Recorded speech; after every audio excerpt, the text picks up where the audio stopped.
My name is Bruce Crary, and I've been teaching martial arts for over 30 years. I've had the privilege of teaching martial arts and helping people to improve and grow in the martial arts. My whole focus is to help each and every one of you individuals excel to the potential, your greatest potential, or however far you personally want to go. Throughout my martial arts training, I've been trained in several and with numerous different instructors. Okay, probably 15 different instructors, including Joe Lewis, who's a heavyweight full contact karate champion,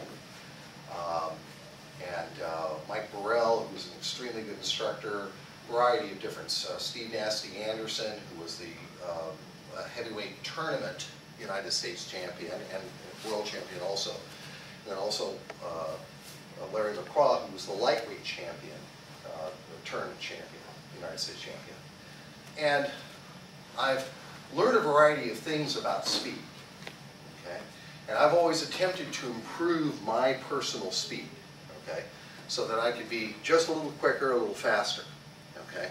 Got to the point where I was in my 20s and I was competing in tournaments that I was able to beat the top people in California in my belt division and win the California State Championships, both Southern and Northern Championships, and Arizona State Championships. So I got to the point where my speed was very good, okay? And I was excited about that. Obviously, when you start winning tournaments, you think, well, gee, you know, I'm pretty good, you know. Must be pretty doggone good. Until you get against someone who's just a little faster than you, and you go, wait a second, I really got to improve, okay?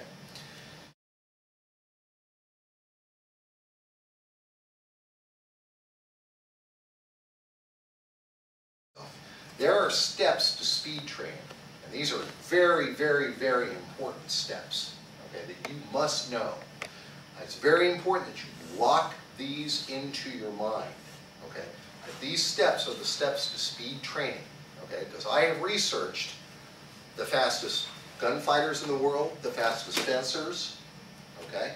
I have researched the fastest people that I could find, including several martial artists. And I researched and found out, what are they doing? Why are they doing it? Okay? And you know what the number one thing that they do? The number one thing that they do in the beginning of their speed training, can anybody possibly guess what that number one main thing that they do? Relax. Right. Exactly it. Did anyone else have that? Okay. See, I would have said, years ago, I would have said, well, they warm up. Okay? No. Okay? Well, they stretch out. That's warming up. No. Okay? The number one thing they do is relax.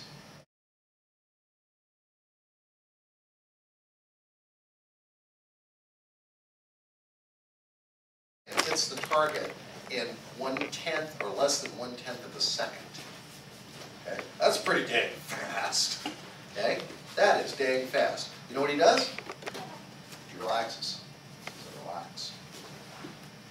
Okay? And he sees himself. That's how he sees himself doing it. He sees himself. He sees himself doing it. Actually sees himself. It's a movie playing in his mind. It's visualization. Then he tells himself things like, you're faster today than you were yesterday. You are faster today than you were yesterday. Okay? You, talking to himself, you are faster today. You know, where he actually says, he puts it in, you know, singular, I am faster today than I was yesterday. Everybody say that. I am faster today than I was yesterday. Say it again. I'm faster today than I was yesterday. Come on, let's say it with enthusiasm. I'm faster today than I was yesterday. Okay? Important to say things like that. Okay? Now, do we walk up to people in school and go, I'm faster today than I was yesterday? No. There's a difference between, you know, visualizing and ego inflation. Okay? This is something you do on your own.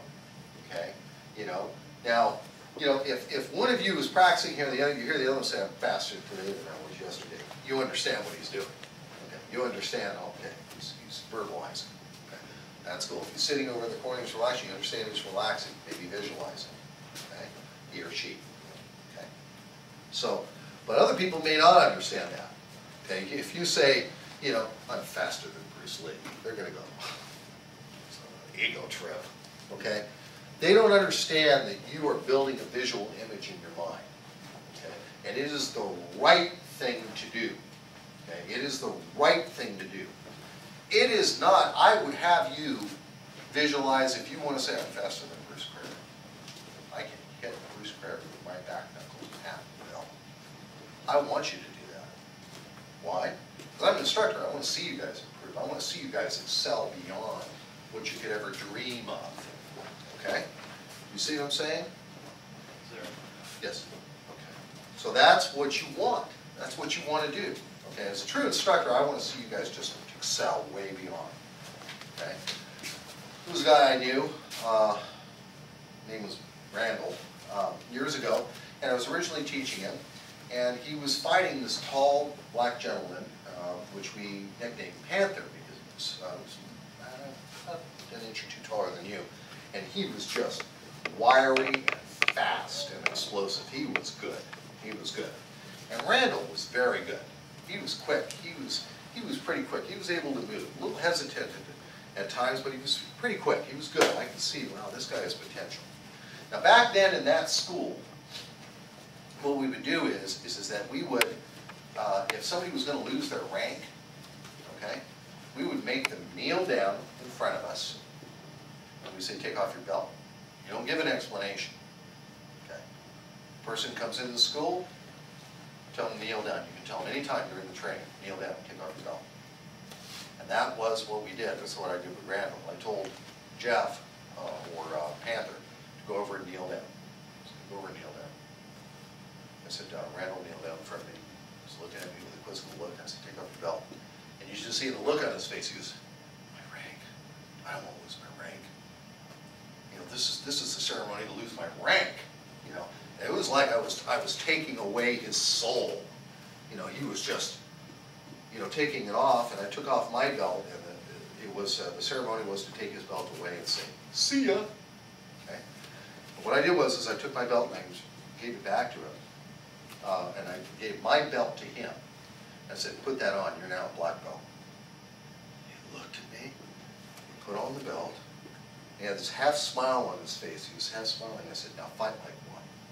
Okay.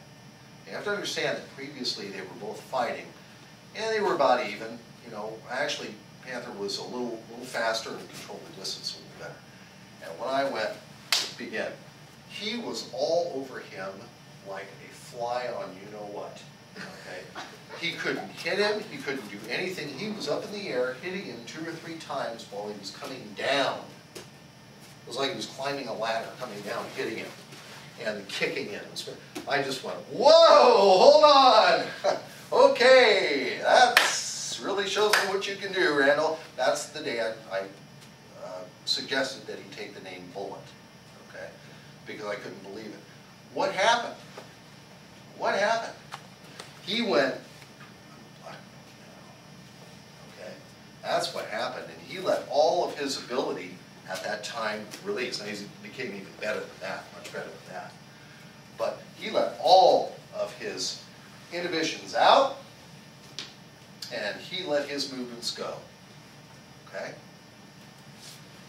So visualizing being a black belt, or visualizing and even verbalizing, okay, not running around the school saying, I can beat Randall Flaherty with my back knuckle at will. That isn't right. Okay, that's obviously not respectful. Okay. We want to be humble, but it's not bad to visualize that. There's nothing wrong with visualizing. Okay? Hitting someone who you think is very fast and beating them. Okay? And we always are respectful to people.